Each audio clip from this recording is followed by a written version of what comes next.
Bab 271, Aku Tidak Memerah. Nama, hubungan terlarang penulis, syuting garis bawah star. Plus matikan mengatur ulang. Yun Sin Er tidak menyangka ayam Xiaotian mulai membesar dan berdiri kokoh. Tidak hanya itu, K3 maluannya juga mulai berdenyut seolah K3 maluan Xiaotian ingin menggodanya dan mencari tahu berapa lama dia bisa menahan api nafsu di dalam tubuhnya. Ketika Xiaotian mendengar teriakannya, dia berpura-pura terkejut. Ada apa? Apa sakit sekali? Ya, tidak mungkin Yun Sin Er mengatakan alasan dia berteriak tadi adalah karena dia melihat K3 maluannya berdenyut kencang. Itu sebabnya Yun Sin Er memutuskan untuk berbohong lagi. Brengsek, dia benar-benar menikmati dirinya sendiri. Sebelumnya, Xiaotian mencoba mengingat kembali saat dia melakukan hubungan S3 kilodetik liar dengan si Fei agar dia bisa membuat K3 maluannya ereksi.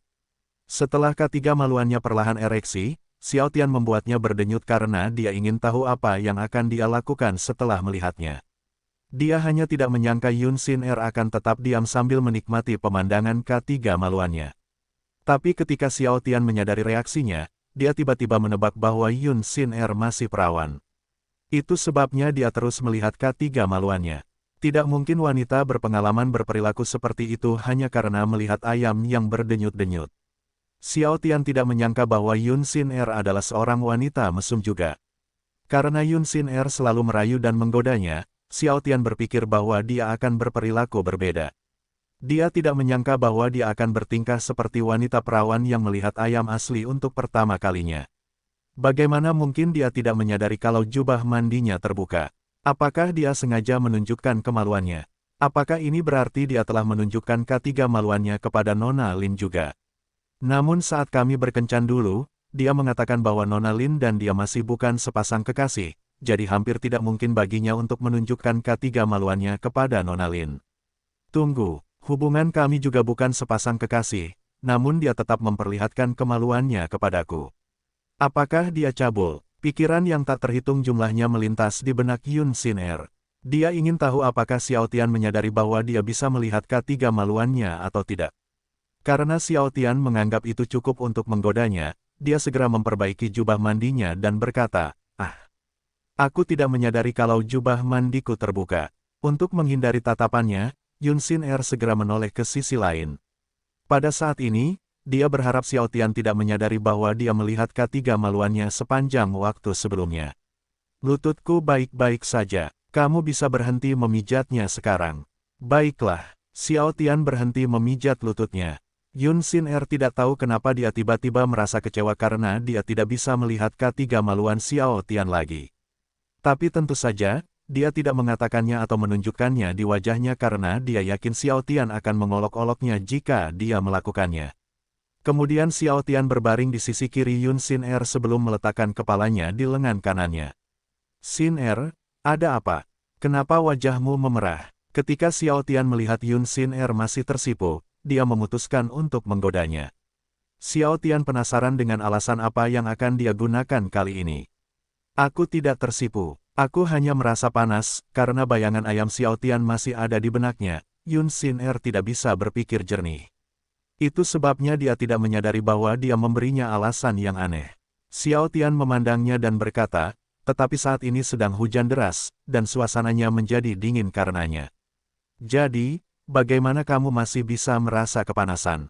Yun Sin Er tiba-tiba menyadari bahwa dia memberikan alasan yang salah sebelumnya, tetapi karena dia telah mengatakannya, dia tidak dapat menarik kembali kata-katanya. Yah, itu karena Bo. Asteris rumble. Tar, tiba-tiba terdengar suara petir yang keras di telinga mereka.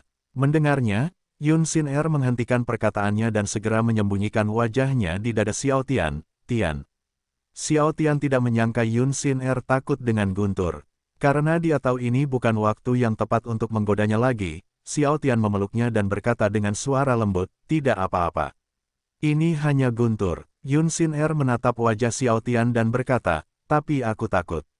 Xiaotian kemudian mengambil selimut dan menyelipkannya.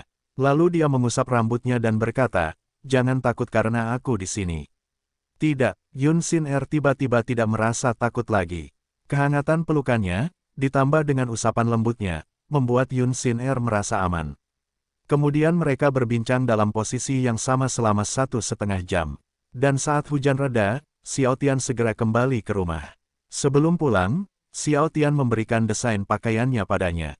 Yun Xin Er senang ketika dia tahu bahwa tidak ada orang yang memiliki pakaian yang sama dengannya karena Xiao Tian hanya memproduksi satu potong pakaian dan memberikannya kepadanya. Dengan ini, Yun Xin Er memahami bahwa tempatnya di hati Xiao Tian telah meningkat secara signifikan. Karena alasan ini, Yun Xin Er menciumnya sebagai ucapan terima kasih. Setelah Xiao Tian sampai di rumah, dia menghabiskan waktu bersama ibu dan bibinya sebelum akhirnya mereka tidur di kamarnya. Keesokan harinya, Xiao Tian memberikan desain pakaiannya kepada Lin Xingxue, Feng Yu, dan Liu Ning. Waktu berlalu dengan cepat, dan 3 minggu berlalu dalam sekejap mata. Dalam 3 minggu itu, hubungan Xiao Tian dengan Feng Yu semakin dekat dari sebelumnya. Meski terkadang dia masih mengabaikannya, namun Feng Yu mulai banyak berbicara dengannya.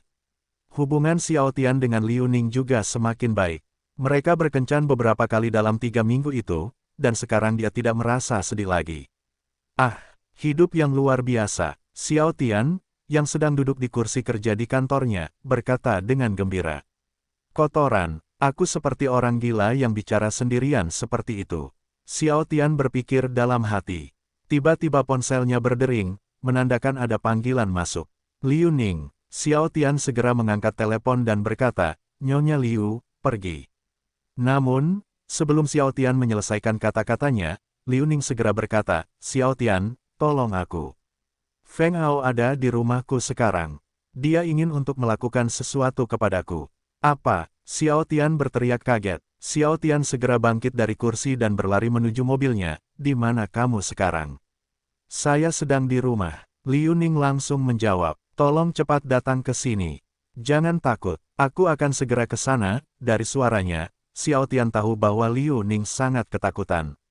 Sebenarnya Xiao Tian tidak mempedulikannya, tapi karena dia masih harus berpura-pura menjadi teman baik, Xiao Tian harus membantunya. Liu Ning, buka pintunya. Suamimu ingin bertemu denganmu. Mengapa kamu mengunci pintunya? Dari ponsel pintar Xiao Tian, suara Feng Hao terdengar. Bagaimana dia bisa keluar dari penjara? Siapa yang membantunya? Sebelumnya, Xiao Tian terkejut saat Liu Ning mengatakan bahwa Feng Hao ingin menyakitinya. Dia mengira Feng Hao tidak akan pernah keluar dari penjara. Dengan ini, Xiao Tian bermaksud bertanya kepada Zhao Sheng nanti. Rumah Feng Hao. Liu Ning, buka pintunya. Feng Hao berteriak sambil terus membanting pintu. Dia kesal karena Liu Ning tiba-tiba mengunci diri di kamar mereka ketika dia ingin berbicara dengannya. Buka sekarang, atau aku akan mendobrak pintunya. Xiao Tian, cepatlah. Dia ingin mendobrak pintu. Liu Ning sangat ketakutan ketika Feng Hao berkata bahwa dia akan mendobrak pintu. Liu Ning tahu jika dia membuka pintu, Feng Hao akan melakukan sesuatu padanya. Jangan buka pintunya, apapun yang terjadi. Xiao Tian tahu bahwa dia harus mencapai rumahnya secepat mungkin. Oleh karena itu, Xiao Tian mengemudikan mobilnya lebih cepat. Banting, Feng Hao, yang sangat marah karena Liu Ning tidak mendengarkan kata-katanya, menendang pintu dengan sangat keras, menyebabkan pintu terbuka. Karena semua pelayan telah pergi setelah keluarga Feng Hao berantakan, Liu Ning sendirian di rumah, jadi pada saat itu, tidak ada yang bisa membantunya. Itu sebabnya dia berharap Xiao Tian akan segera datang. Jangan mendekat. Ketika dia melihat Feng Hao berjalan mendekat ke arahnya, perasaan takut terlihat di wajah Liu Ning. Liu Ning segera mencari sesuatu yang bisa digunakan sebagai senjata, namun dia tidak menemukan apapun. Hal ini membuat Liu Ning semakin takut. Istriku yang cantik, suamimu, datang menemuimu, jadi mengapa kamu bersikap seperti ini? Apakah kamu tidak mencintaiku lagi?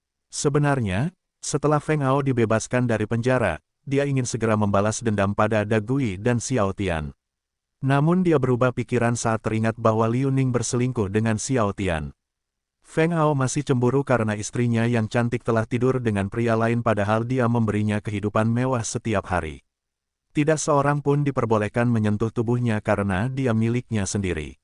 Sebagai seseorang yang menjadi miliknya, Liu Ning harus mengikuti setiap perkataannya, dan tentu saja, dia juga harus memuaskannya setiap kali dia ingin berhubungan dengannya. Ketika Feng Hao melihat wajah cantik dan tubuh sempurnanya, api nafsu dalam dirinya mulai berkobar.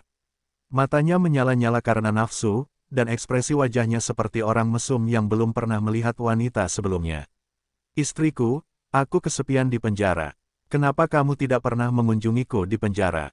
Tetapi karena aku, suamimu, adalah pria yang baik, aku akan memaafkanmu. Tapi, Feng Hao mengamati tubuh Liu Ning dari ujung kepala sampai ujung kaki. Kamu harus memuaskanku dulu. Sudah lama sekali kita terakhir kali berhubungan intim, kan? Ketika Liu Ning memperhatikan pengering rambut, dia segera mengambilnya dan mencoba memukul kepala Feng Hao dengan itu. Persetan, Feng Hao. Namun, Feng Hao mampu menangkapnya. Tanpa menunggu sedetik pun, Feng Hao menamparkan wajahnya, pelacur. Beraninya kamu mencoba memukulku dengan pengering rambut. Kamu tetap istriku, jadi jika aku ingin tidur denganmu, kamu harus setuju dengan itu. Petik 2. Karena Feng Hao menamparnya dengan sangat keras, Liu Ning terjatuh ke lantai. Liu Ning tahu bahwa dia tidak akan pernah menang melawannya. Karena alasan ini, dia mencoba melarikan diri darinya. Namun, Feng Hao segera meraih tangannya dan mendorongnya ke tempat tidur. Istriku yang cantik, kamu ingin pergi kemana? Kamu harus memuaskanku dulu. Asteriskoi. Liu Ning meludahi wajah Feng Hao. Aku tidak akan pernah memuaskan nafsumu lagi. Feng Hao menyeka ludah di wajahnya dengan tangan kanannya sebelum akhirnya menjilatnya. Enak, sekarang biarkan aku mencicipi tubuhmu juga. Hehe, tanpa menunggu sedetik pun, Feng Hao merobek kaos Liu Ning. Ketika dia melihat payudaranya yang indah, dia menjulurkan lidahnya dan menatap payudaranya dengan mata penuh nafsu. Namun, sebelum Feng Hao bisa melakukan apapun pada payudaranya, Liu Ning memukul hidungnya dengan sangat keras, menyebabkan darah keluar dari hidungnya. Feng Hao kesal dengan tindakannya dan menamparkan wajahnya lagi dengan sangat keras. Pelacur, apa yang kamu lakukan? Beraninya kamu memukul suamimu ketika dia ingin berhubungan seks denganmu.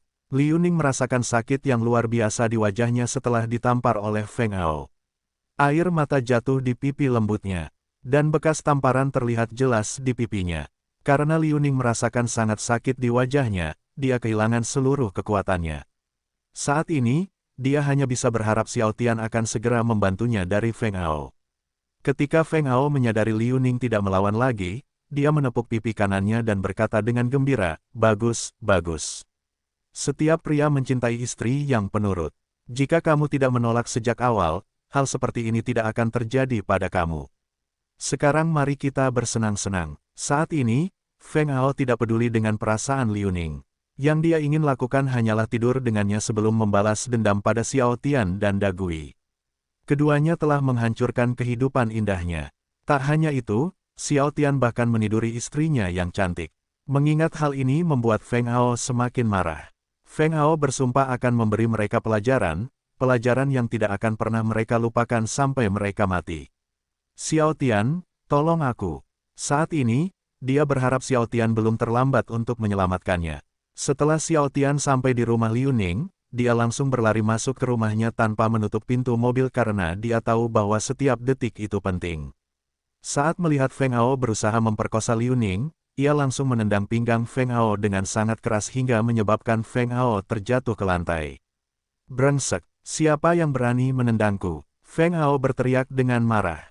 "Itu aku, Xiao Tian." Xiao Tian kemudian melihat kondisi Liu Ning. Ketika dia melihat bekas tamparan merah di wajahnya dan kaosnya yang robek, matanya dipenuhi amarah saat dia menatap Feng Hao. "Xiao Tian." Liu Ning senang ketika Xiao Tian tiba sebelum sesuatu terjadi padanya.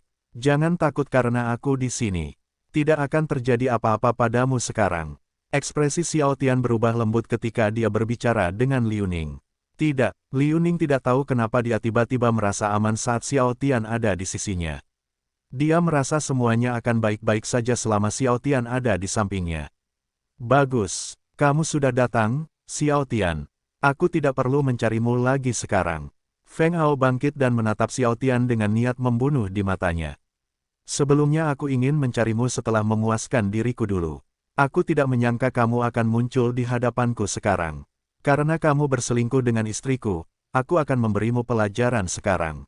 Tanpa menunggu sedetik pun, Feng Hao mengangkat tangan kanannya dan melemparkan tinjunya ke kepala Xiao Tian. "Xiao Tian, hati-hati!" Liu Ning berteriak saat melihat apa yang dilakukan Feng Hao. "Kau ingin memberiku pelajaran, Mari kita lihat siapa yang akan tertawa pada akhirnya. Ketika Xiao Tian melihat Feng Ao melemparkan tinjunya ke arahnya, Xiao Tian tetap di tempat yang sama. Pada saat ini, Feng Ao tersenyum jahat karena dia mengira Xiao Tian tidak dapat menghindari tinjunya. Dengan begitu banyak kekuatan yang dia masukkan ke dalam tinjunya, Feng Ao yakin Xiao Tian akan terluka parah jika tinjunya mengenai kepala Xiao Tian. Seperti yang dilakukan para aktor di film bela diri, ketika tinju Feng Ao hampir mencapai wajahnya, Xiao Tian mengelak dengan memiringkan kepalanya ke kiri. Senyuman membeku di wajah Feng Ao. Dia tidak percaya Xiao Tian mampu menghindari tinjunya. Tidak hanya itu, Xiao Tian melakukannya dengan wajah tenang seolah-olah yang dilakukan Xiao Tian sepanjang hidupnya hanyalah pertarungan dan pertarungan. Liu Ning kaget saat melihat Xiao Tian menghindari tinju Feng Ao dengan mudah. Sebelumnya, dia mengira Xiao Tian akan dipukul oleh Feng Ao, tapi dia salah. Dia benar-benar salah. Bukan saja dia tidak terkena pukulan Feng Ao, tapi Xiao Tian juga memasang ekspresi tenang di wajahnya seolah Xiao Tian bisa menebak arah pukulannya. Xiao Tian tidak hanya menghindari tinju Feng Ao, tapi dia juga melakukan serangan balik di saat yang bersamaan. Serangannya begitu dahsyat dan mendarat tepat di titik lemah tubuh manusia. Karena Feng Ao mengira Xiao Tian akan dipukul olehnya, Feng Ao tidak sempat mengelak ketika Xiao Tian mendaratkan tinjunya di bagian tengah tubuhnya. Akibatnya, Feng Ao batuk darah sebelum jatuh berlutut. Mata Xiao Tian bersinar dengan ketajaman yang menakutkan saat dia menatap Feng Ao. Ini masih belum cukup untuk membalas perbuatanmu pada Liu Ning. Tanpa menunggu sedetik pun, Xiao Tian menendang sisi kanan kepala Feng Ao. Feng Ao segera meletakkan kedua tangannya di sisi kanan kepalanya untuk menghitamkan tendangan Xiao Tian. Namun karena tendangan Xiao Tian sangat kuat, Feng Ao tetap terlempar ke meja rias. Ketika Feng Ao memperhatikan alat rias, dia mengambilnya dan melemparkannya ke arah Xiao Tian. Beberapa alat rias mengenai tubuh Xiao Tian, tetapi karena itu hanya alat rias, dia tidak mengalami luka. Xiao Tian kesal dengan ini dan hendak memukul Feng Ao lagi. Namun, kali ini Feng Ao lebih cepat darinya. Dan hasilnya, Feng Ao berhasil mendaratkan pukulan di dagu dan pipinya. Xiao Tian, Liu Ning berteriak saat dia melihat darah di mulut Xiao Tian.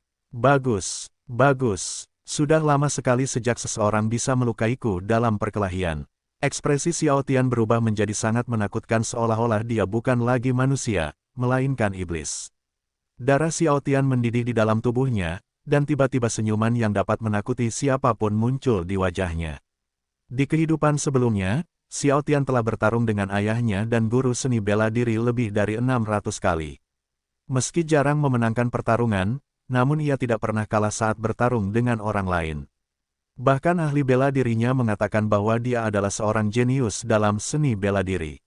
Dia bisa mempelajari semuanya secara instan seolah-olah dia bisa menyalin apapun dengan matanya. Karena alasan ini, ayahnya di kehidupan masa lalu membawanya ketika dia ingin menghancurkan saingan perusahaannya. Ayahnya di kehidupan sebelumnya berubah menjadi pria berbahaya setelah ibunya di kehidupan sebelumnya meninggal. Meskipun ayahnya di kehidupan sebelumnya sering tersenyum dan suka bermain-main dengan wanita, namun di balik senyum cemerlang ayahnya di kehidupan sebelumnya, ada sisi jahat dalam dirinya yang tersembunyi. Salah satu alasannya, ayah di masa lalunya bisa menjadi orang terkaya di Beijing adalah karena ayah di kehidupan sebelumnya selalu menghancurkan siapapun yang berani menghalangi jalannya. Pada usia 18 tahun, ayahnya di kehidupan masa lalu membawanya untuk membunuh seseorang, dan pada usia 19 tahun, dia membunuh orang untuk pertama kali dalam hidupnya. Ayahnya di kehidupan masa lalu selalu menyuruhnya untuk menyingkirkan siapapun yang berpotensi menjadi ancaman baginya dan tidak pernah memberi mereka kesempatan untuk melawan karena hal itu bisa berakibat fatal baginya di kemudian hari. Karena ayahnya di kehidupan lampau terus mengatakan hal yang sama setiap hari, kata-kata itu menjadi satu dengan darahnya. Ini juga alasan mengapa Xiao Tian ingin membunuh Liu Ning di masa lalu. Menarik, menarik. Xiao Tian menyeka darah dengan ibu jari kanannya. Ketika Liu Ning melihat ekspresi wajah Xiao Tian, dia tiba-tiba merasa takut padanya. Tidak hanya itu, dia juga merasa tidak mengenal Xiao Tian lagi karena dia terlihat seperti orang yang sama sekali berbeda. Liu Ning tidak tahu apa yang terjadi pada Xiao Tian. Sebelumnya, dia seperti biasanya, tetapi ketika darah keluar dari mulutnya, dia tiba-tiba berubah menjadi orang yang berbeda. Liu Ning sangat tidak menyukai ekspresi Xiao Tian saat ini karena dia merasa Xiao Tian tidak mengenalnya lagi. Liu Ning ingin menghentikannya dan mengembalikan dirinya yang biasa, tetapi ketika dia melihat ekspresi wajahnya, nalurinya menyuruhnya untuk tidak melakukan apapun. Bukan hanya Liu Ning yang terkejut, tapi Feng Hao juga. Ketika dia melihat senyuman di wajah Xiao Tian, dia merasa seperti melihat setan di depannya. Mari kita lanjutkan perjuangan kita. Xiao Tian berkata jahat meskipun Xiao Tian tidak setiap hari berlatih ilmu bela diri yang ia kuasai di kehidupan sebelumnya, namun ia selalu berlatih setiap kali ada waktu luang, terutama dalam 3 minggu terakhir. Xiao Tian menyadari bahwa dia harus membuat tubuh barunya lebih kuat karena itu bisa memberikan banyak manfaat baginya di masa depan. Tidak hanya berguna untuk pertahanan diri, tapi juga akan membantunya saat berhubungan S3 kilodetik dengan wanitanya. Bahkan ada saat di mana dia berlatih seni bela diri di halaman belakang sepanjang hari hingga hal itu sangat mengejutkan Ye Qingyu dan Ye Xueyin. Meskipun tubuhnya saat ini tidak sekuat tubuh sebelumnya, Xiao Tian merasa puas dengan kemajuan latihannya. Karena sangat mudah untuk melatih tubuh barunya, Xiao Tian bahkan mengira pendahulunya telah mempelajari seni bela diri sebelumnya. Tapi itu hanya tebakannya karena Xiao Tian tidak tahu apa yang dilakukan pendahulunya sepanjang hidupnya.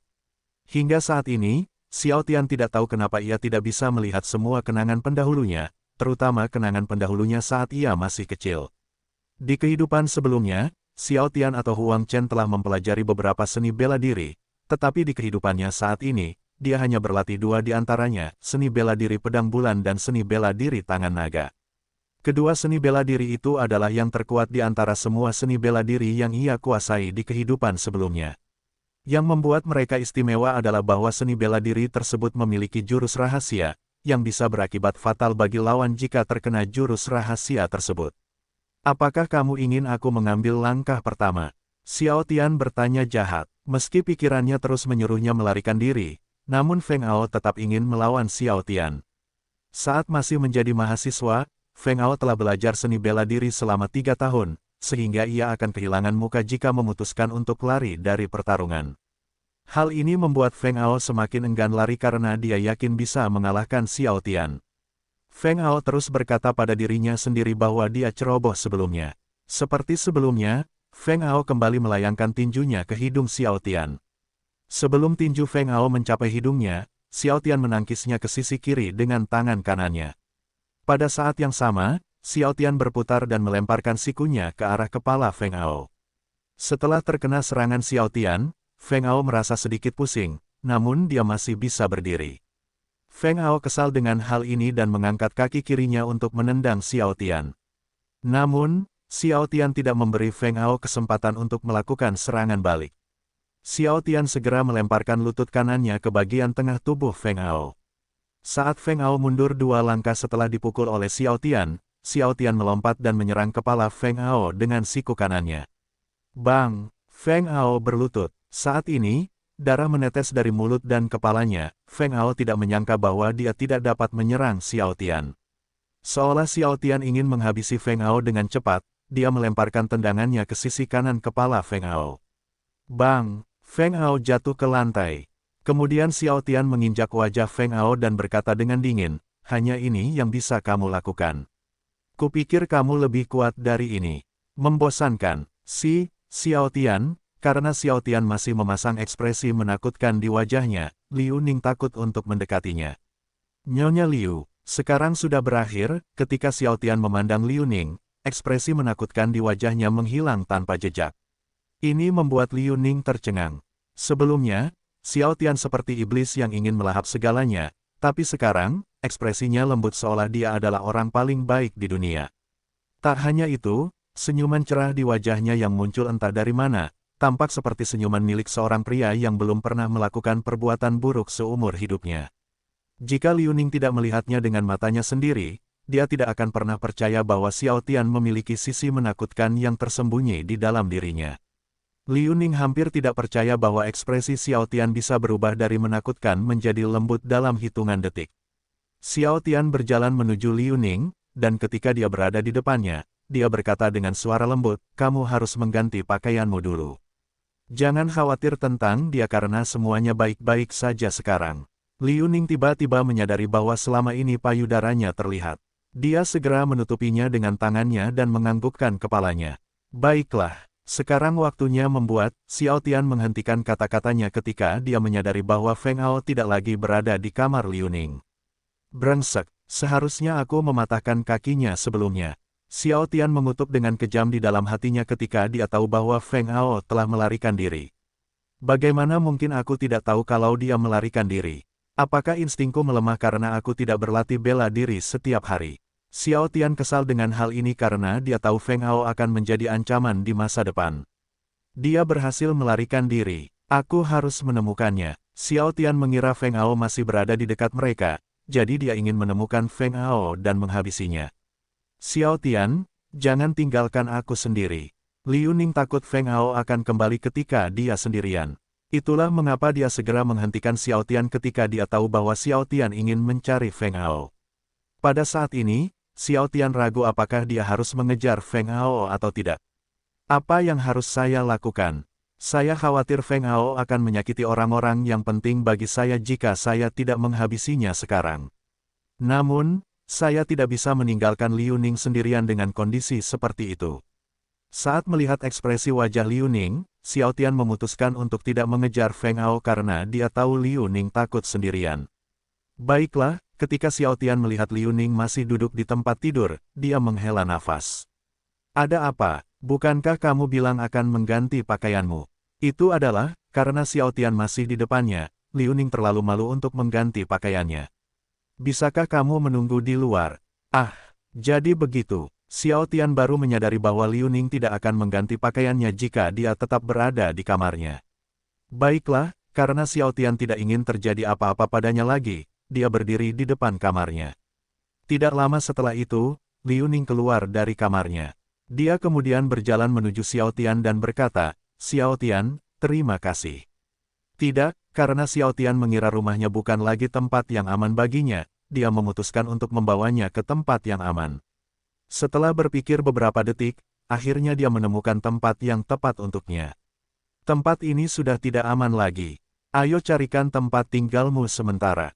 Di mana itu? Liu Ning juga berpikir bahwa dia harus meninggalkan rumahnya karena dia takut Feng Hao akan datang dan mencoba menyakitinya lagi.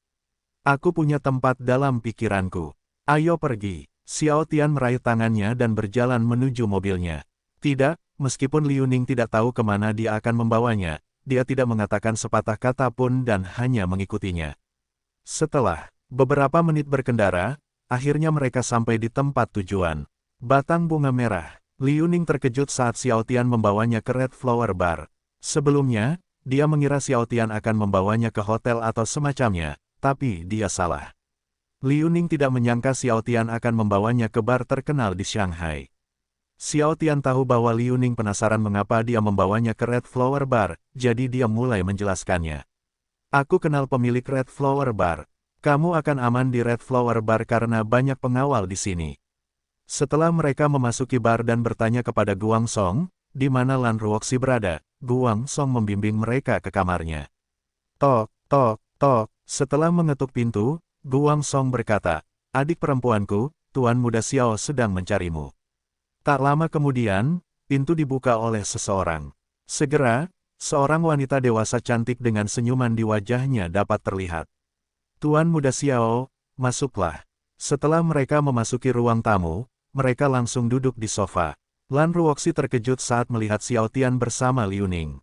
Namun, ketika dia melihat tanda merah di wajah Liu Ning, dia tahu bahwa sesuatu telah terjadi pada Liu Ning. Dia benar-benar kenal Nona Lan Ruoxi. Hubungan apa yang dia miliki dengannya? Liu Ning memandang Xiao Tian dengan kaget. Dia tidak menyangka Xiao Tian memiliki hubungan dengan banyak orang terkenal. Pertama, Yun Xin Er, setelah itu Zhao Sheng dan sekarang Lan Ruoxi. Yang membuat Liu Ning penasaran adalah Xiao Tian sepertinya memiliki hubungan dekat dengan mereka semua. Apa yang terjadi, Tuan Muda Xiao? Siapa wanita ini? Meskipun Lan Ruoxi tahu siapa Liu Ning, dia berpura-pura tidak tahu apa-apa. Kenapa ada bekas tamparan di wajah wanita ini? Xiao Tian tidak menyangka Lan Ruoxi pandai berpura-pura. Dia adalah Liu Ning. Sebelumnya, suaminya ingin menyakitinya. Lan Ruoxi tertegun selama 2 detik setelah mendengar kata-kata Xiao Tian. Dia tidak menyangka Feng Hao tidak lagi di penjara. Namun, dari ekspresi Xiao Tian, Lan Ruoxi mengetahui bahwa seseorang membebaskan Feng Hao dari penjara. Seperti sebelumnya, Lan Ruoxi masih berpura-pura tidak tahu apa-apa. Nyonya, apakah Anda bertengkar dengan suami Anda? Mengapa Anda terluka seperti ini? Karena Liu Ning mengira Lan Ruoxi tidak tahu apa-apa, dia mulai menjelaskan semuanya kepada Lan Ruoxi. Seolah-olah Lan Ruoxi adalah seorang aktris berpengalaman, dia bisa membuat Liu Ning percaya bahwa dia tidak tahu apa-apa tentang mereka dengan aktingnya. Begitu, jangan khawatir, Nona, Anda bisa tinggal di sini sebentar. Saya akan melindungi Anda. Meskipun Xiao Tian masih belum mengatakan apapun padanya, tapi Lan Ruoxi tahu alasan Xiao Tian membawa Liu Ning ke tempatnya adalah karena dia ingin dia melindungi Liu Ning untuk sementara. Karena dia juga tidak ingin Feng Hao menyakiti Liu Ning lagi, dia setuju untuk membantu Liu Ning. Sebagai seorang wanita, Lan Ruoxi memahami perasaan Liu Ning dengan sangat baik. Itu sebabnya dia tidak menolak ide Xiao Tian. Terima kasih, Nona Lan. Liu Ning sangat berterima kasih karena Lan Ruoxi ingin membantunya. Namun, Liu Ning tahu alasan Lan Ruoxi setuju membantunya adalah karena hanya Xiao Tian yang membawanya ke Lan Ruoxi. Hal ini membuat Liu Ning semakin penasaran dengan hubungan antara Xiao Tian dan Lan Ruoxi. Karena Lan Ruoxi mengira Liu Ning perlu istirahat, dia segera berkata, "Nyonya Liu, Anda terlihat sangat lelah sekarang. Apakah Anda ingin istirahat sekarang?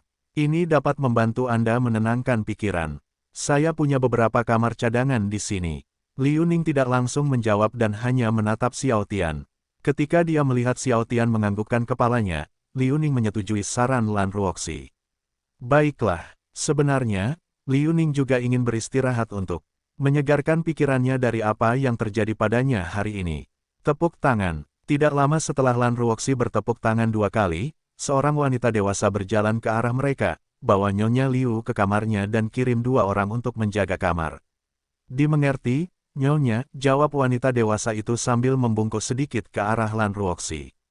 Liu Ning kemudian memandang Xiao Tian dan berkata, "Xiao Tian, saya akan istirahat dulu."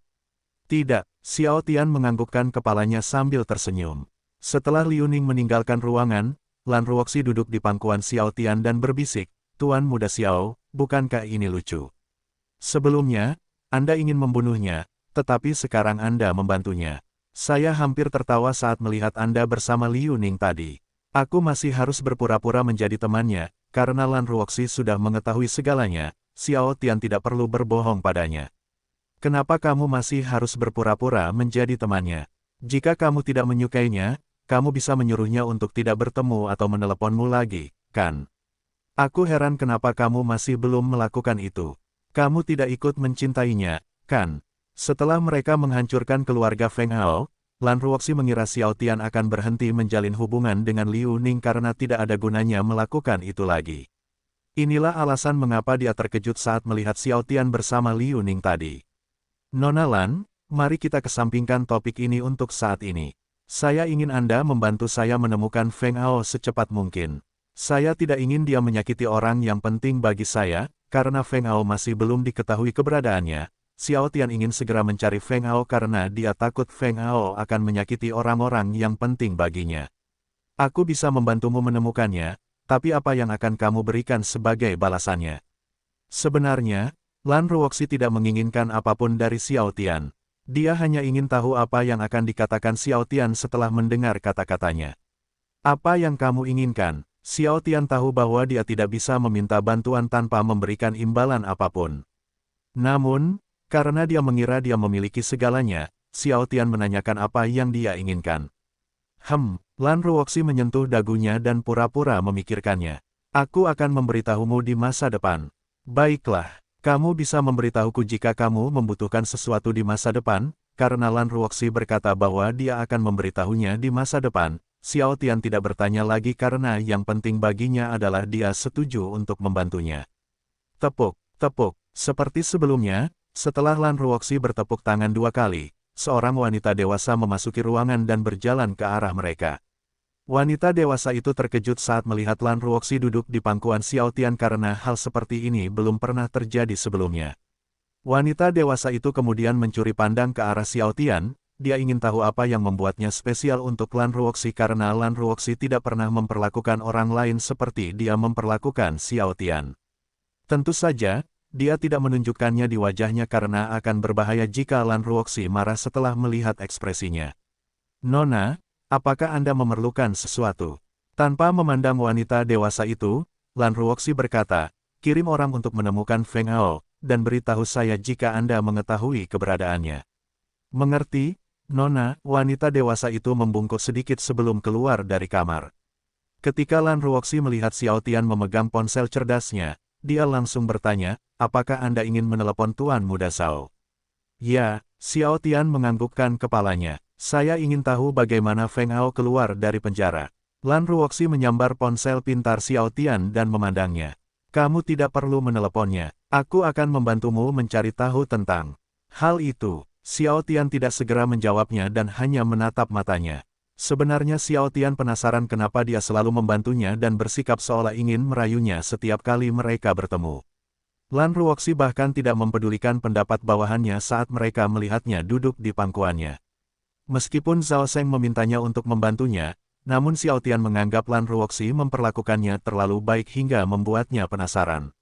Xiao Tian hanya berasal dari keluarga kelas menengah dan meskipun dia sangat tampan, tapi dia tidak memiliki apapun yang bisa membuatnya memperlakukannya secara istimewa. Xiao Tian tidak memiliki koneksi, dan perusahaannya masih belum besar. Tidak ada yang istimewa dari dia, jadi Xiao Tian selalu bertanya-tanya mengapa Lan Ruoxi memperlakukannya dengan sangat baik. Karena Xiao Tian masih belum mengatakan apa-apa, Lan Ruoxi menangkupkan wajahnya dan berkata, apa yang kamu pikirkan saat ini? Tidak ada apa-apa, Xiao Tian langsung menjawabnya. Jangan khawatir, dalam 1 atau 2 jam, saya akan memberi Anda informasi tentang siapa yang membantu Feng Hao keluar dari penjara. Lan Ruoxi memiliki banyak koneksi, jadi dia yakin dia akan mengetahuinya dengan cepat. Aku akan menunggunya, Xiao Tian langsung menjawab. Kemudian Xiao Tian dan Lan Ruoxi membicarakan banyak hal. Seolah-olah mereka adalah sepasang kekasih yang sedang jatuh cinta. Lan Ruoxi masih duduk di pangkuannya sambil berbicara. Tiba-tiba smartphone Xiao Tian berdering, menandakan ada panggilan masuk. Ketika dia tahu bahwa itu adalah Lin Xing Sue, suara Xiao Tian berubah lembut. Sue kecil, apakah kamu merindukan M? Namun, sebelum Xiao Tian menyelesaikan kata-katanya, Lin Xing Sue segera berkata, Tian, kamu di mana sekarang? Beberapa orang menghancurkan barang-barang di perusahaan Anda, dan hampir semua karyawan terluka karenanya. Apa? Xiao Tian berkata dengan heran. Di suatu tempat di dalam mobil. Terima kasih telah menyelamatkanku. Feng Hao sangat bersyukur ketika pria berambut hijau di sebelahnya tiba-tiba datang dan membantunya melarikan diri. Kalau tidak, dia tidak tahu apa yang akan dilakukan Xiao Tian padanya. Feng Hao tidak menyangka Xiao Tian pandai bertarung. Sebelumnya, dia mengira dia bisa menang melawan Xiao Tian, tapi dia salah. Dia benar-benar salah karena Xiao Tian lebih baik darinya dalam seni bela diri. Cih, aku tidak tahu kenapa Tuan mengirimku untuk membantu orang sepertimu. Pria berambut hijau itu memandang Feng Hao dan berkata dengan suara tidak ramah. Itu karena aku membantunya di masa lalu. Kenapa kamu tidak membantuku mengalahkan Xiao Tian lebih awal? Feng Hao yakin pria berambut hijau di sebelahnya adalah mantan personel militer. Jadi jika dia membantunya lebih awal, Feng Hao yakin mereka bisa mengalahkan Xiao Tian. Pria berambut hijau itu memandang Feng Hao dan berkata, tugasku hanya melindungimu, bukan membantumu memecahkan masalahmu. Kamu harus bersyukur bahwa tuanku telah membantumu. Jika tidak, kamu akan tetap di penjara sekarang. Ya terima kasih, kata Feng Hao. Saya yakin perusahaannya sedang dalam masalah saat ini. Feng Hao berpikir dalam hati. Saya akan segera ke sana. Wajah Xiao Tian menjadi gelap. Dia sangat marah. Dia tidak menyangka ada orang yang membuat masalah di perusahaannya hari ini. Ketika Lan Ruoxi melihat ekspresi wajahnya, dia langsung bertanya, ada apa? Kenapa kamu membuat ekspresi seperti ini? Seseorang menyebabkan masalah di perusahaan saya, dan mereka telah melukai hampir seluruh karyawan saya. Mata Xiao Tian bersinar dengan ketajaman yang menakutkan saat dia mengatakan itu.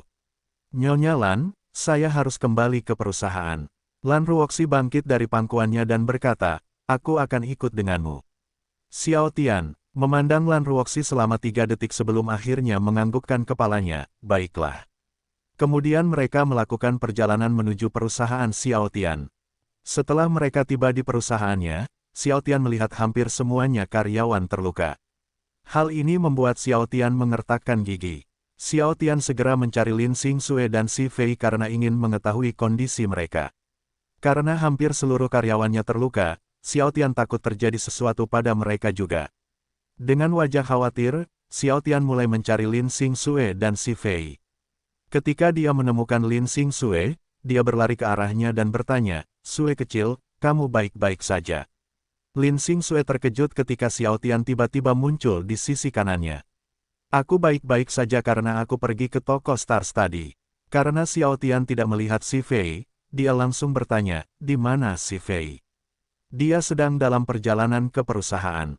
Lin Xingxue langsung menjawab, "Tadi aku dan dia pergi ke toko Stars, tapi karena ada sesuatu yang harus dia lakukan, aku kembali ke perusahaan dulu." Xiao Tian menghela nafas lega ketika dia tahu tidak ada yang terjadi pada Si Fei juga. Untungnya Lin Xingxue dan Si Fei pergi ke toko Stars lebih awal, jika tidak, mereka juga akan terluka. "Tuan Muda Xiao, kita harus membawa mereka ke rumah sakit dulu," Lan Ruoxi berkata tiba-tiba. Ketika Lin Xingxue melihat Lan Ruoxi, dia penasaran tentang siapa Lan Ruoxi, dan bagaimana dia bisa berkumpul dengan Xiao Tian. Karena Lin Xingxue ada di depannya, Lan Ruoxi segera menyadari ketika Lin Xingxue sedang menatapnya. "Halo, saya Lan Ruoxi." "Halo, namaku Lin Xingxue." Karena Lan Ruoxi memperkenalkan dirinya, Lin Xingxue melakukan hal yang sama.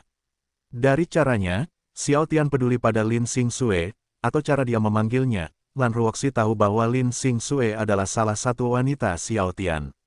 Dia hanya tidak menyangka wanita itu jauh lebih tua darinya. Lan Ruoxi kemudian mendekatkan wajahnya ke telinga kanan Xiao Tian dan berbisik, "Apakah kamu menyukai wanita yang lebih tua?" Karena Xiao Tian sedang tidak ingin menggoda, dia hanya melihat ke arah Lan Ruoxi dan tidak mengucapkan sepatah kata pun. Siapa yang melakukan semua ini? Xiao Tian tiba-tiba teringat pada seseorang yang kemungkinan besar adalah dalang dari semua yang terjadi di perusahaannya. Xiao Tian sangat marah dan mengertakkan gigi. Ia ingin segera mencari orang itu, namun ia tahu ini bukan saat yang tepat karena ia harus membawa karyawannya ke rumah sakit terlebih dahulu. Tanpa menunggu sedetik pun, Xiao Tian mengeluarkan ponsel cerdasnya dari sakunya dan memanggil ambulans. Tidak lama setelah itu, Si Fei tiba di perusahaan. Apa yang telah terjadi? Lin Xingxue mulai menjelaskan apa yang terjadi di perusahaan. Dan seperti Xiao Tian, Si Fei sangat marah, tapi dia tidak menunjukkannya di wajahnya. Xiao Tian, yang berdiri di depan para karyawannya, bertanya, "Apakah ada di antara kalian yang tahu siapa yang melakukan semua ini?" "Aku tidak tahu." "Ya, aku juga tidak tahu." "Ya, karena semuanya memakai pakaian hitam dan menyembunyikan wajahnya dengan topeng." Tiba-tiba salah satu karyawan berkata, "Saya tahu sesuatu, Pak." "Beritahu saya," kata Xiao Tian. "Salah satu dari mereka mengenakan sarung tangan bermotif teratai," kata karyawan itu. "Teratai?" Si Fei sedikit terkejut setelah mendengar itu. "Apakah teratai di sarung tangan itu berwarna biru?" "Ya, benar, itu teratai biru," kata karyawan itu. Setelah mendengar kata-kata Si Fei, Xiao Tian menatapnya dan bertanya, "Fei, apa kamu tahu siapa mereka?" "Itu geng Blue Eyes Lotus." Lan Ruoxi berkata tiba-tiba. "Yang saya tidak mengerti adalah bagaimana geng Blue Eyes Lotus bisa melakukan semua ini." "Bagaimana apanya?" Xiao Tian bertanya. "Ada geng, jadi itu normal. Selama seseorang membayar mereka, mereka akan melakukan apa saja, bukan?" "Tidak, meski geng, tapi dari informasi, geng Blue Eyes Lotus dibangun untuk melindungi wanita, bukan untuk menyakiti orang lain. Ini pertama kalinya aku mendengar geng Blue Eyes Lotus melakukan hal seperti ini." Lan Ruoxi sulit percaya bahwa orang yang melukai karyawan Xiao Tian adalah geng Blue Eyes Lotus. Ia bahkan curiga ada yang ingin memfitnah geng Blue Eyes Lotus. Geng Blue Eyes Lotus adalah geng wanita. Ini adalah salah satu geng terkuat di distrik Nanli saat ini. Dulu, geng ini pernah menjadi geng yang paling ditakuti di distrik Nanli ketika pendirinya masih menjadi pemimpin. Semua orang yang tahu tentang Blue Eyes Lotus menyebut pendiri geng sebagai Ratu Iblis, tetapi bagi anggota geng, dia seperti malaikat. Si Fei menambahkan, moto mereka adalah untuk tidak menyakiti orang yang tidak bersalah dan melindungi wanita. Saya tidak pernah berpikir bahwa mereka tidak akan lagi mematuhi motto mereka. Apakah kamu tahu lokasi geng Blue Eyes Lotus? Xiao Tian bertanya dengan nyala amarah di matanya. Dia tidak peduli apakah itu perempuan atau laki-laki. Selama mereka berani membuat masalah padanya, dia akan menghancurkan mereka. Itulah kata-kata yang selalu diucapkan ayahnya di kehidupan masa lalunya. Lin Xingxue memegang tangan Xiao Tian dan berkata, "Tian, apakah kamu ingin pergi ke markas Blue Eyes Lotus? Jangan lakukan itu berbahaya. Biarkan polisi menangani semua ini." Ketika si Fei, Lin Xingxue, dan Lan Ruoxi melihat ekspresi wajah Xiao Tian, mereka tahu bahwa dia ingin pergi ke markas Blue Eyes Lotus. Karena Lan Ruoxi tidak ingin Xiao Tian bertindak berani, dia segera berkata, "Tuan Muda Xiao, geng Blue Eyes Lotus adalah geng yang berbahaya, jadi Anda tidak bisa bertindak tanpa rencana. Setelah kami membawa karyawan Anda ke rumah sakit, kita bisa membicarakan hal ini."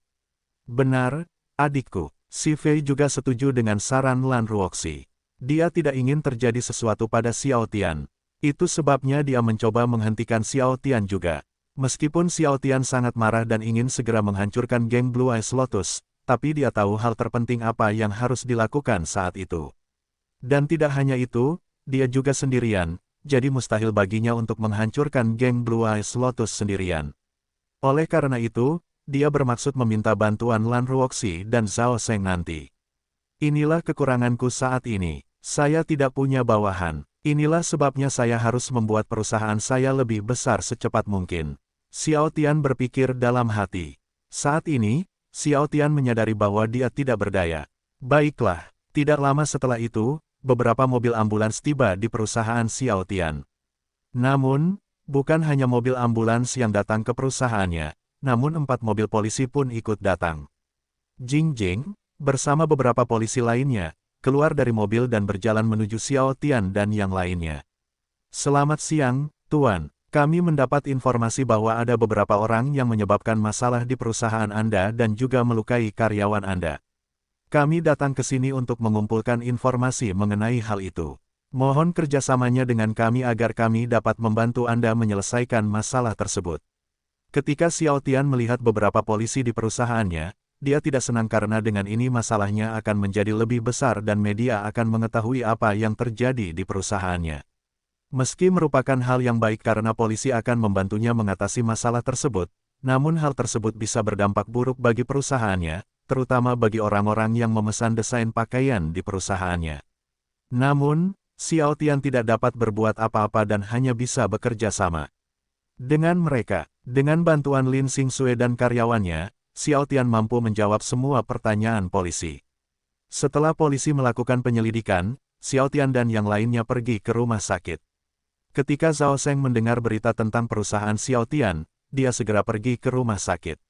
Sebenarnya Zhao Seng ingin memberitahu Xiao Tian bahwa seseorang telah membebaskan Feng Hao dari penjara. Dia hanya tidak menyangka seseorang telah menyebabkan masalah di perusahaan Xiao Tian. Saat Xiao Tian dan Zhao Seng ingin pergi ke markas geng Blue Eyes Lotus, tiba-tiba Ye Qingyu dan Ye Xueyin tiba di rumah sakit. Ye Qingyu dan Ye Xueyin terkejut setelah mendengar beberapa orang membuat masalah di perusahaan Xiao Tian dan melukai karyawannya. Mereka mengira Xiao Tian juga terluka. Oleh karena itu, mereka langsung dilarikan ke rumah sakit setelah mendengar kabar tersebut. Xiao Tian tidak senang ketika ibu dan bibinya datang ke rumah sakit karena, dengan itu, dia tidak dapat pergi ke markas geng Blue Eyes Lotus. Namun, Xiao Tian tidak bisa berbuat apa-apa karena yang memberitahu ibu dan bibinya tidak lain adalah Lin Xingxue. Lin Xingxue tahu jika ibu dan bibinya datang ke rumah sakit, Xiao Tian tidak akan pergi ke markas geng Blue Eyes Lotus. Itulah mengapa ketika mereka dalam perjalanan ke rumah sakit, Lin Xingxue diam-diam memberitahu ibu dan bibinya karena dia takut akan terjadi sesuatu pada Xiao Tian jika dia pergi ke markas geng Blue Eyes Lotus. "Di mana si Fei?" Xiao Tian bertanya. Dia pergi ke suatu tempat karena masih ada yang harus dia lakukan. Lin Xingxue langsung menjawab. Jadi begitu, meskipun Xiao Tian tidak tahu kenapa si Fei tiba-tiba pergi ke suatu tempat, dia tidak bertanya lagi karena ada hal yang lebih penting yang harus dilakukan. Di suatu tempat di apartemen, ada seorang wanita dewasai dengan katana di tangan kanannya. Namun, katana di tangan kanan wanita seksi itu memiliki sesuatu yang berbeda. Terdapat rantai besi kecil berwarna hitam yang mengikat sarungnya dengan bagian gagang katana seolah-olah penggunanya tidak diperbolehkan menghunus katana tersebut. Ekspresi wajahnya begitu sangar hingga mampu membuat takut banyak orang saat melihatnya. Wanita dewasa itu mengenakan jaket dan celana panjang hitam. Wanita itu tidak lain adalah Si Fei. Beraninya mereka melakukan hal itu pada perusahaan tempat saya bekerja. Si Fei mengambil ponsel cerdasnya dan menelepon seseorang. Bawa 20 orang ke apartemenku sekarang juga. Dimengerti, pemimpin, sebuah suara wanita terdengar melalui smartphone Si Fei. Di suatu tempat di kedai kopi. Sebuah pesan. Setelah wanita itu membaca pesan tersebut, dia segera bangkit dari tempat duduknya dan pergi. Di suatu tempat di restoran, wanita yang sedang memakan makanan itu segera bangkit dari tempat duduknya dan meninggalkan restoran. Di suatu tempat di kebun binatang. Pesan. Setelah wanita itu membaca pesan tersebut, dia segera meninggalkan kebun binatang. Di suatu tempat di pantai, wanita yang sedang menikmati indahnya laut itu segera bangkit dan pergi. Di suatu tempat di Taman Pelangi, ada seorang pria dan wanita muda. Wanita muda itu memiliki wajah yang menggemaskan sedangkan pemuda itu memiliki wajah yang cukup tampan. Biyu, aku mencintaimu sejak kita bertemu 2 tahun lalu, tapi aku tidak berani mengatakannya. Sekarang aku tidak bisa menahan perasaanku lagi, jadi aku harus mengatakannya sekarang. Buyu, aku mencintaimu. Maukah kamu menjadi kekasihku? Pemuda itu memandang Biyu sambil berharap dia menerima cintanya. Sebuah pesan. Biyu segera bangkit dari tempat duduknya setelah membaca pesan tersebut. Tanpa mengucapkan sepatah kata pun, dia pergi. Aku ditolak. Pemuda itu memasang ekspresi sedih di wajahnya saat Biyu tiba-tiba meninggalkannya sendirian. Setelah beberapa menit, 5 mobil tiba di apartemen Si Fei. Tanpa menunggu sedetik pun, Si Fei masuk ke salah satu mobil dan berkata, "Ayo pergi ke geng Blue Eyes Lotus." Baiklah, wanita yang duduk di kursi pengemudi itu menganggukkan kepalanya. Tidak lama kemudian, mereka sampai di tempat tujuan. Markas besar Blue Eyes Lotus terletak di bagian tenggara distrik Nanli. Meski geng, tapi markasnya seperti rumah orang kaya. Ada pagar besi setinggi 2 meter dengan tembok yang mengelilingi bangunan. Tak hanya itu, bangunan tersebut juga memiliki halaman depan yang luas. Bang, Si Fei menendang pagar besi itu hingga terbuka. Begitu Si Fei dan yang lainnya melangkah ke halaman depan, 20 anggota geng Blue Eyes Lotus, yang menjaga gedung, berdiri di depan mereka. "Siapa kamu?" kata salah satu geng anggota Blue Eyes Lotus. "Kamu tidak pantas mengetahui siapa aku." Si Fei berkata dengan dingin. Anggota geng Blue Eyes Lotus kesal dengan kata-kata Si Fei. Tanpa menunggu sedetik pun, salah satu anggota berkata, "Kalahkan mereka sampai mati. Beri mereka pelajaran." Si Fei berjalan ke depan tanpa mempedulikan apapun seolah dia sedang berjalan di halaman depan sendirian. Setelah Si Fei mengatakan itu, 7 bawahannya mulai menyerang anggota geng Blue Eyes Lotus. Namun, seorang wanita berambut biru tiba-tiba mencoba menyerang Si Fei. Alih-alih memblokir atau menghindari serangan itu, Si Fei terus berjalan ke depan tanpa mempedulikannya sama sekali.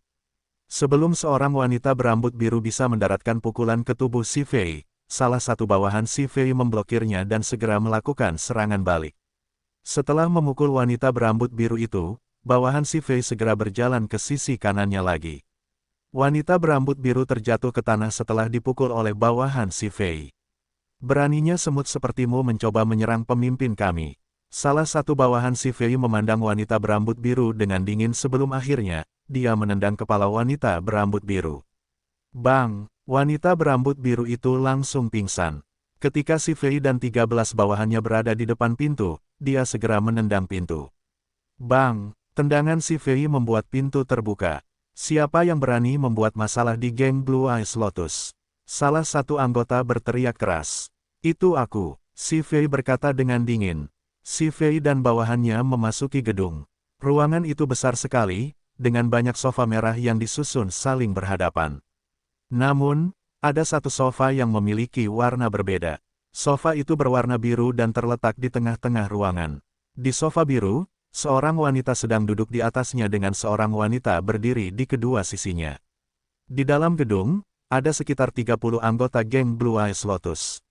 Namun semuanya mengenakan pakaian biasa seolah-olah bukan anggota geng. Si Fei memandang wanita yang sedang duduk di sofa biru dan berkata dengan dingin, kamu berasal dari generasi pemimpin mana? Oh, apakah kamu tertarik padaku? Maaf, tapi aku suka laki-laki, kata wanita yang sedang duduk di sofa biru sambil tersenyum. Si Fei kesal dengan hal itu dan berkata dengan dingin, kalahkan mereka semua. Tanpa menunggu sedetik pun, bawahan Si Fei mulai menyerang anggota Blue Eyes Lotus. Saat bawahan Si Fei bertarung melawan anggota geng Blue Eyes Lotus, Si Fei dan pemimpin geng tidak melakukan apapun dan hanya saling menatap mata. Berlututlah di hadapanku, dan minta maaf. Jika kamu melakukan itu, aku hanya akan mematahkan salah satu tanganmu. Si Fei memandang pemimpin geng itu dengan nyala amarah di matanya. Oh, bagaimana kalau aku tidak melakukan itu? Seperti sebelumnya, kata pemimpin geng itu sambil tersenyum. Si Fei berjalan menuju pemimpin geng dengan senyuman jahat di wajahnya, kamu akan menyesal. Hehe, ketika Si Fei berada 4 meter dari pemimpin geng, dua orang yang berdiri di samping pemimpin menyerang Si Fei. Beraninya semut seperti kalian berdua mencoba menyerangku. Sebelum mereka bisa menyerang Si Fei, dia mengayunkan katananya. Serangan Si Fei mendarat di leher dan bagian tengah tubuh mereka. Jika Si Fei menghunuskan katananya, kedua orang itu pasti sudah mati. Ketika kedua wanita itu berlutut, Si Fei mengayunkan katana ke atas kepala mereka, menyebabkan mereka langsung pingsan dengan darah mengalir di kepala mereka. Senyuman menghilang dari wajah pemimpin geng itu. Dua wanita yang baru saja menyerang Si Fei adalah wanita terbaik setelahnya. Dia tidak menyangka Si Fei bisa mengalahkan mereka dalam waktu yang sangat singkat. Hal ini membuat pemimpin geng tersebut sangat marah. Jalang, beraninya kamu, aku, Chunhua, akan mematahkan tangan dan kakimu. Cih, semut lain yang tidak tahu tempatnya. Si Fei berkata saat Chunhua ingin menyerangnya juga. Ayo selesaikan ini secepatnya karena aku tidak ingin membuang waktuku dengan orang lemah sepertimu. Wajah Chunhua menjadi gelap. Dia sangat marah dipanggil semut oleh Si Fei. Dia adalah pemimpin geng terkenal, dan dia juga seorang pejuang yang kuat. Ini pertama kalinya seseorang berani memanggilnya semut. Mati. Chunhua mengangkat kaki kanannya tinggi-tinggi dan mengarahkannya ke kepala Si Fei. Si Fei mengambil satu langkah mundur untuk menghindarinya. Si Fei tidak hanya menghindari serangan itu, tetapi dia juga melakukan serangan balik. Uak, Chunhua merasakan sakit di sekujur tubuhnya saat katana Si Fei mendarat di bagian tengah tubuhnya. Untuk menghindari pukulan Si Fei lagi, Chunhua mundur satu langkah sebelum bersiap menyerang Si Fei lagi. Namun, dia jauh lebih lambat dari Si Fei. Akibatnya, Si Fei sudah berada di depannya dan menyerang kepalanya. Untungnya dia mampu memblokir serangan itu dengan tangannya. Apakah hanya ini yang bisa kamu lakukan? Si Fei mengira Chunhua jauh lebih kuat dari ini. Dia hanya tidak menyangka bahwa Chunhua sangat lemah. Sekarang aku tahu kenapa Blue Eyes Lotus bukan lagi geng terkuat. Itu karena pemimpin gengnya sangat lemah. Chunhua mengertakkan gigi setelah mendengar kata-kata Si Fei. Dia sangat marah karena Si Fei terus memanggilnya lemah atau semut. Karena alasan ini, dia mulai menyerang Si Fei lagi. Namun, hasilnya tetap sama. Si Fei bisa menghindari atau memblokir semua serangannya dengan mudah. Tapi yang membuatnya semakin marah adalah dia tidak bisa mendaratkan pukulan ke tubuh Si Fei sejak mereka mulai bertarung. Chunhua akhirnya menyadari kalau dirinya sangat lemah karena jika Si Fei menghunus pedangnya, dia pasti sudah mati sekarang juga. Chunhua berlutut. Si Fei kemudian berdiri di depan Chunhua dan memandangnya. Berlututlah di hadapanku dan minta maaf atas apa yang telah kamu lakukan. Bagaimana apanya? Chunhua tidak mengerti maksud kata-kata Si Fei. Mengapa kamu menyerang perusahaan Stars Clotes dan melukai banyak orang juga? Si Fei berkata dengan dingin. Siapa yang membayarmu untuk itu? Perusahaan pakaian bintang. Chunhua akhirnya mengerti kenapa Si Fei dan anak buahnya tiba-tiba menyerang geng Blue Eyes Lotus. Haha, jadi, kamu adalah orang yang dikirim oleh perusahaan Stars Clotes. Si Fei kesal dengan kelakuan Chunhua, jadi dia menendang bagian tengah tubuh Chunhua. Jawab aku sekarang. Saat ini, bawahan Si Fei telah mengalahkan semua anggota geng Blue Eyes Lotus. Mereka semua berdiri di belakang Si Fei dan hanya melihat ke arah Chunhua. Pemimpin, bisakah kamu membiarkan aku menangani ini? Biyu berkata. Tiba-tiba, setelah mendengar kata-kata Biyu, Si Fei menoleh dan berkata, aku akan membiarkanmu menangani ini. Terima kasih, pemimpin. Biyu lalu berjalan mendekat menuju Chun Hua. Wajah menggemaskan Biyu berubah menjadi menakutkan. Yo, siapapun namamu. Katakan padaku kenapa kamu menimbulkan masalah di perusahaan Stars Clotes. Siapa yang memintamu melakukan itu? Katakan padaku sekarang atau yang lain, hehe. Chun Hua tidak mengucapkan sepatah kata pun dan hanya menatap Biyu. Biyu senang ketika Chun Hua tidak mengucapkan sepatah kata pun karena, dengan itu, dia bisa menyiksa Chun Hua sesuka hatinya. Biyu lalu mengambil pisau dan menjambak rambut Hun Hua. Wow. Wajahmu cantik. Aku penasaran apakah ini karena riasan atau wajah aslimu. Saat Biyu mengatakan itu, pisaunya sudah berada di pipi Chun Hua.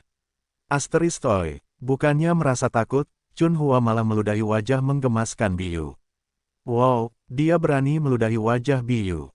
Dia akan menyesalinya sekarang. Aku mengacungkan jempol karena berani meludahi wajah Biyu.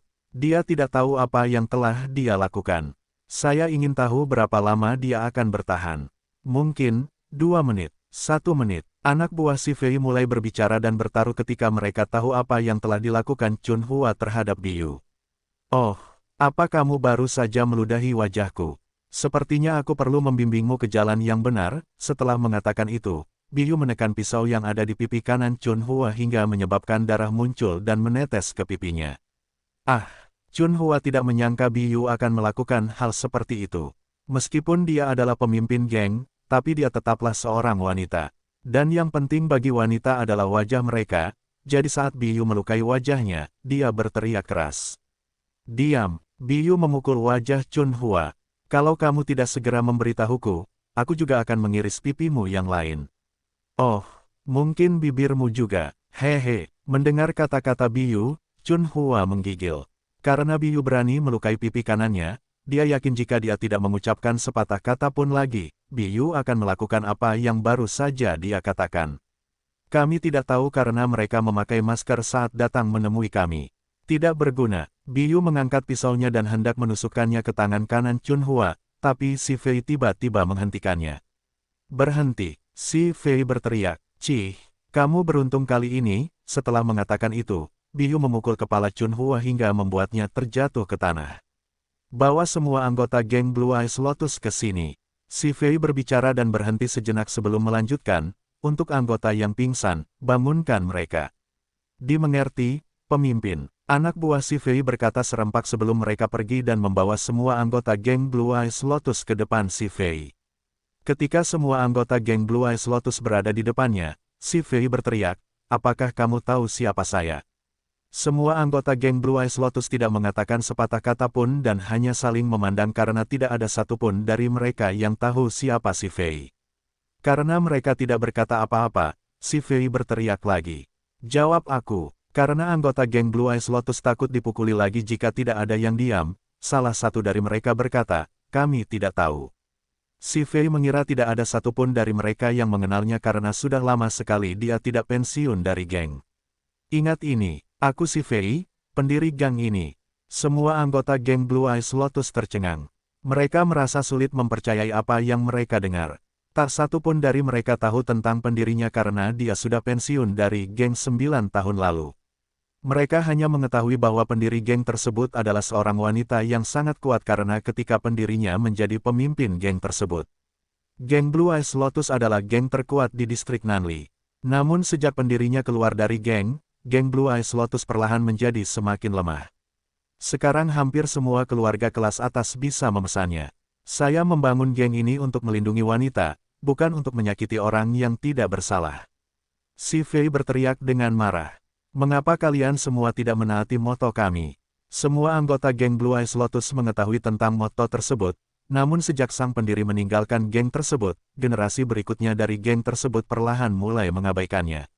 Si Fei kemudian melihat ke arah Chun Hua dan berkata, "Kamu berasal dari generasi pemimpin mana?" "Generasi keempat," jawab Chun Hua sambil menggigil.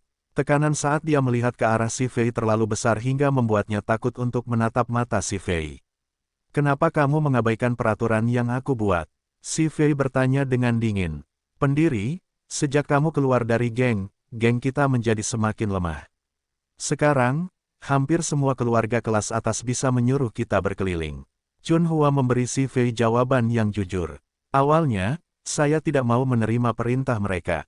Namun, karena keluarga kelas atas yang mendukung geng tersebut tidak lagi mempedulikan kami tidak punya pilihan selain setuju untuk menerima perintah tersebut.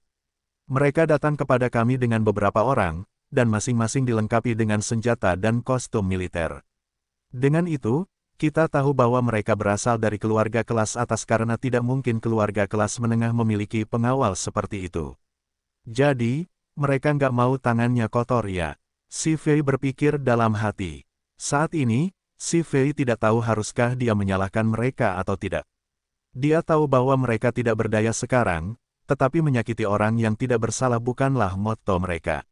Mengapa mereka ingin menimbulkan masalah bagi perusahaan Stars Clothes? Kami tidak tahu. Chun Hua menggelengkan kepalanya. Ketika kami bertanya tentang hal itu, mereka tidak memberikan jawaban kepada kami, dan mengatakan bahwa itu bukan urusan kami. Pemimpin, apa yang harus kita lakukan sekarang? Biyu, yang berdiri di sisi kiri si Fei, bertanya. Ini karena semua anggota geng kita di generasi ini tidak berguna.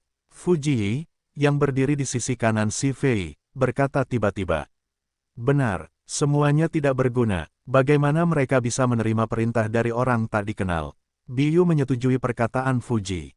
Dulu, geng Blue Eyes Lotus adalah geng terkuat, bahkan beberapa keluarga kelas atas harus berpikir dua kali jika ingin menimbulkan masalah bagi mereka. Namun, kini geng mereka telah berubah menjadi kelompok tak berguna dengan anggota yang lemah. Saya akan mencoba mencari tahu nanti. Si Fei berpikir dalam hati. Saat ini, si Fei sedang memikirkan hukuman seperti apa yang harus dia berikan kepada geng anggotanya. Setelah berpikir sejenak, dia menemukan hukuman yang tepat untuk mereka. Besok, aku ingin kalian semua menemui Xiao Tian dan meminta maaf padanya. Apapun yang dia ingin lakukan terhadap kalian semua tidak boleh melawan. Jika tidak, aku sendiri yang akan datang lagi dan menghukum kalian semua. Percayalah padaku, kamu tidak menginginkannya. Ketika anggota geng mendengar apa yang dikatakan si Fei, mereka menggigil. Dari rumor yang beredar, ketika Ratu Iblis menyiksa orang, mereka lebih memilih mati daripada terus disiksa olehnya. Dan mulai besok dan seterusnya, kalian semua harus mengikuti setiap perkataannya. Jika dia ingin kalian semua menamparkan wajah kalian, maka kalian semua harus menamparkan wajah kalian. Apakah kalian semua mengerti? Si Fei berpikir itu adalah hukuman terbaik bagi mereka. Dengan ini, Xiao Tian tidak hanya mampu melampiaskan semua amarahnya, tapi dia juga akan mendapatkan bawahan. Ini akan sangat membantunya di masa depan. Ya, pendiri, kata semua anggota geng Blue Eyes Lotus serempak. Oh, benar, aku juga bekerja di bawahnya, jadi setiap kali kalian semua melihatku di sebelahnya, kalian semua harus memanggil namaku. Si Fei lalu bangkit dari sofa, ayo pergi. Ketika si Fei pergi, salah satu anggota geng berkata, pemimpin, apakah mereka dari generasi pertama? Ya, aku yakin akan hal itu. Hanya generasi pertama yang memiliki kekuatan seperti mereka. Saat ini, Chun Hua tidak tahu apakah dia harus bahagia atau tidak. Chun Hua senang karena mereka dapat meminta bantuan pendirinya jika mereka menghadapi sesuatu yang tidak dapat mereka tangani di masa depan. Tapi dia sedih karena, mulai hari ini dan seterusnya, mereka harus mengikuti setiap kata Xiao Tian. Apa yang harus kita lakukan sekarang? Salah satu anggota bertanya. Kami akan menemui Xiao Tian dan meminta maaf padanya besok. Saya tidak ingin pendiri menyiksa kami. Chun Hua tidak tahu apa yang akan terjadi pada mereka jika si Fei benar-benar menyiksa mereka. Namun yang dia yakini adalah bahwa hal itu akan menjadi sesuatu yang mereka harap tidak akan pernah terjadi dalam hidup mereka. Di taman rumah sakit, Xiao Tian, aku membawa 10 orang bersamaku. Zhao Sheng berkata sambil mengarahkan jari telunjuknya ke arah orang-orang di belakang mereka. Masing-masing dari mereka bisa bertarung dengan lebih dari 10 orang, jadi ini lebih dari cukup untuk menghancurkan geng Blue Eyes Lotus. Kapan kita akan pergi? Saat ini, Lan Ruoxi hanya bisa menghela nafas. Dia tahu Xiao Tian tidak akan mendengar apapun, katanya. Sebenarnya, dia yakin si Fei telah memecahkan masalahnya. Tapi dia tidak mengatakan apapun tentang itu karena dia tahu si Fei tidak ingin Xiao Tian mengetahui identitas asli si Fei. Bagaimana mungkin Tuan Muda Zhao tidak mengetahui siapa si Fei? Lan Ruoxi berpikir dalam hati. Sekarang, kata Xiao Tian.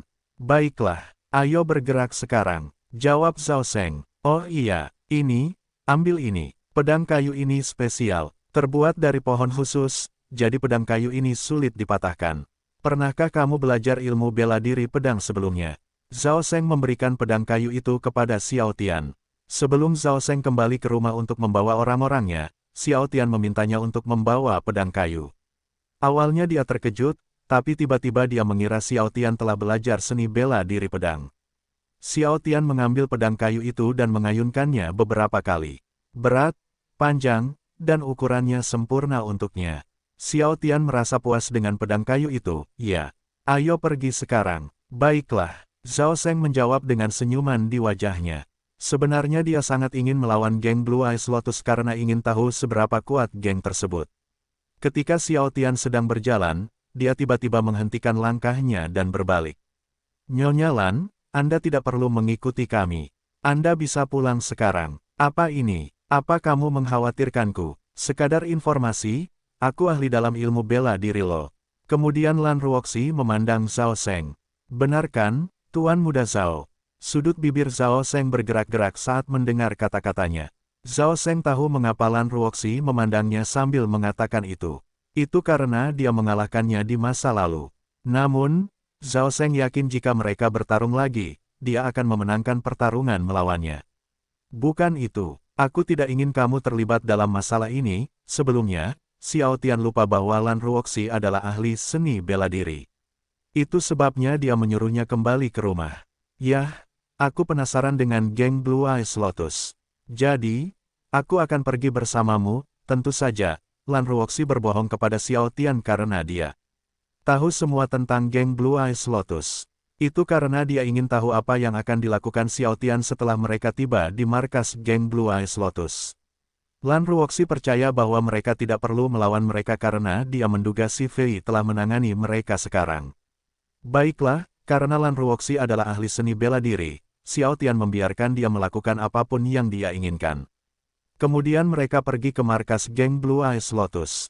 Namun, ketika mereka masuk ke dalam gedung, dugaan Lan Ruoxi benar karena semua anggota geng Blue Eyes Lotus telah terluka. Xiao Tian tercengang. Sebelumnya, dia sudah bersiap untuk melawan mereka. Dia hanya tidak menyangka semua anggota geng itu terluka. Tuan Xiao Tian, kami mohon maaf atas apa yang telah kami lakukan terhadap perusahaan dan karyawan Anda. Kami terpaksa melakukan itu, kata Chunhua sambil membungkuk ke arah Xiao Tian. Pada saat ini, semua anggota geng itu berlutut. Mereka tidak menyangka Xiao Tian akan segera datang ke markas mereka. Dengan wajah marah, Xiao Tian mencengkeram leher Chunhua dan menatapnya. Apakah menurutmu kata-kata permintaan maaf saja sudah cukup? Kami terpaksa melakukan itu, kalau kami tidak melakukan itu, mereka akan membunuh kami. Sebagai tanda meminta maaf atas apa yang telah kami perbuat, kami akan mengikuti setiap kata-katamu mulai hari ini dan seterusnya. Karena Xiao Tian mencengkeram lehernya, Hun Chua kesulitan menyelesaikan kata-katanya. Setelah mendengar kata-katanya, Xiao Tian ragu apakah dia harus menghancurkan geng mereka atau tidak. Meski mereka telah melukai karyawannya dan menimbulkan masalah di perusahaannya, namun menjadikan mereka sebagai bawahannya bukanlah ide yang buruk. Xiao Tian tidak memiliki bawahan, jadi kata-katanya langsung membuatnya berpikir dua kali untuk menghancurkan geng tersebut. Xiao Tian sedang memikirkan pilihan terbaik antara menghancurkan mereka atau menjadikan mereka sebagai bawahannya. Kenapa kalian semua tiba-tiba ingin menjadi bawahanku? Dan apa yang terjadi dengan geng kalian? Siapa yang memukuli geng kalian? Xiao Tian mengerti bahwa seseorang telah memukuli mereka sebelum dia tiba. Namun, dia tidak tahu siapa yang melakukan itu pada mereka. Kami juga tidak tahu mereka mengenakan topeng. Mereka menyuruh kami menjadi bawahanmu, atau yang lain, mereka akan datang dan memukuli kami lagi. Karena si Fei menyuruh mereka untuk tidak mengungkapkan identitasnya kepada Xiao Tian, Chunhua tidak punya pilihan selain berbohong kepada Xiao Tian. Siapa mereka? Xiao Tian tidak ingat bahwa dia memiliki seseorang yang akan membantunya selain Zhao Seng dan Lan Ruoxi. Jadi, dia penasaran siapa yang membantunya. Zhao Seng kemudian berjalan mendekat ke arah Xiao Tian dan berkata, apa yang akan kamu lakukan terhadap mereka? Aku akan memikirkannya nanti. Xiao Tian sedang memikirkan tentang apa yang harus dia lakukan terhadap mereka. Itu sebabnya dia masih belum memutuskan apakah dia akan menghancurkan geng Blue Eyes Lotus atau tidak. Menurutku menjadikan mereka bawahanmu lebih baik daripada menghancurkan mereka, meskipun geng Blue Eyes Lotus telah menimbulkan masalah di perusahaan Xiao Tian. Zhao Sheng berpikir akan lebih baik menjadikan mereka Xiao sebagai bawahan Tian karena akan lebih bermanfaat bagi Xiao Tian di masa depan. Benar, Tuan Muda Xiao. Saya setuju dengan gagasan Tuan Muda Zhao. Lan Ruoxi menambahkan. Xiao Tian kemudian mengembalikan perhatiannya ke Chun Hua dan bertanya, siapa yang memintamu membuat masalah di perusahaanku? Kami tidak tahu. Mereka memakai masker ketika mereka mendatangi kami. Saat ini, wajah Chun Hua membiru karena Xiao Tian masih memegangi lehernya. Xiao Tian lalu melemparkan Chun Hua ke lantai. Tidak berguna, Xiao Tian kesal karena dalang di balik semua yang terjadi pada perusahaannya masih menjadi misteri. Tiba-tiba ponsel pintar Lan Ruoxi berdering, menandakan ada panggilan masuk. Dia segera mengangkat telepon dan berkata, ada apa? Nona, kami telah menemukan keberadaan Feng Hao. Suara seorang wanita terdengar melalui ponsel pintar Lan Ruoxi. Kirimkan lokasinya kepadaku sekarang. Setelah bawahannya mengirimkan lokasi keberadaan Feng Hao, Lan Ruoxi berjalan menuju Xiao Tian. Tuan Muda Xiao, orang-orangku telah menemukan keberadaan Feng Hao. Bagus. Xiao Tian senang setelah mendengar kata-katanya.